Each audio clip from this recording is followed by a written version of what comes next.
हम अर्चना मिश्रा सब गोटे के प्रणाम करै छी।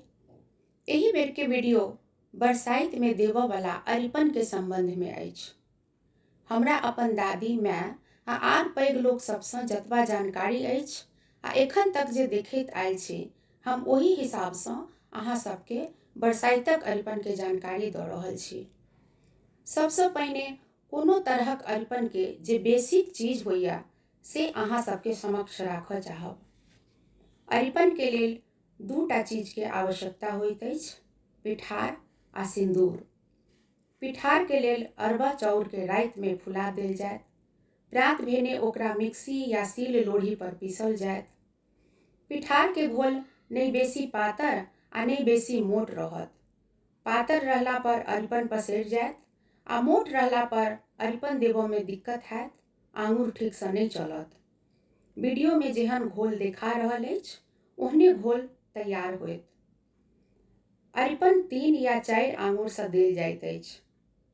अरिपन दैत काल सिंदूरक ठोप संगे संगे देनाइ जरूरी होइ छै। उजरा अरिपन नहीं राखी। कोनो तरहक अरिपन देबऽ में एतबा चीज के ध्यान राखल बड़ जरूरी छै। आब अहाँ सबके बरसाइतक अरिपन देखा रहल छी। बड़क गाछ या ठाढ़ि के चारू दिस घेर कऽ गोल अरिपन पड़त। जगह के हिसाब से एकर विस्तार कऽ के डिजाइन सब बना सकै छी। गाछ के पश्चिम तरफ जतऽ पबनैतिन पूब मुख कऽ के पूजा करै लेल बैसती, हुनका लेल एकटा आसन बनतैन। पबनैतिन के बायां दिस 3 पात वाला कमल के फूल बनत, जाहि पर गौरी के पूजा हैत। बीच में बिषहारा के अरिपन पड़त, जतऽ बिषहारा के पूजा हेतै।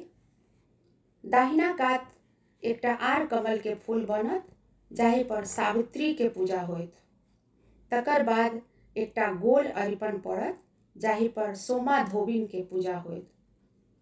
कतौ कतौ 3 पात वाला एकेटा कमल के बीच में फूल बनैत छै, जकरा बायां दिस गौरी के पूजा होइत छै, बीच में बिषहारा के आ दाहिना कात सावित्री के पूजा होइत छै। बहुत ठाम गौरी पूजा के बाद पंचदेवता के सेहो पूजा कैल जाइत छै, तऽ हुनको लेल एकटा अरिपन बड़क गाछ के आगू पड़त। विवाह या कोबर में अरिपन में सूर्य चंद्रमा के निश्चित रूप से बनायल जाइत छै। बरसाइतो के अरिपन में बहुत ठाम सूर्य या चंद्रमा सेहो बनायल जाइत छै। तऽ ई छल बरसाइतक अरिपन के संक्षिप्त जानकारी। अहाँ सबके लेल, खास कऽ के नव पीढ़ी के लोग के लेल ई वीडियो निश्चित रूप से लाभप्रद होयत। कोनो तरहक त्रुटि भेल हुए तऽ क्षमा प्रार्थी छी।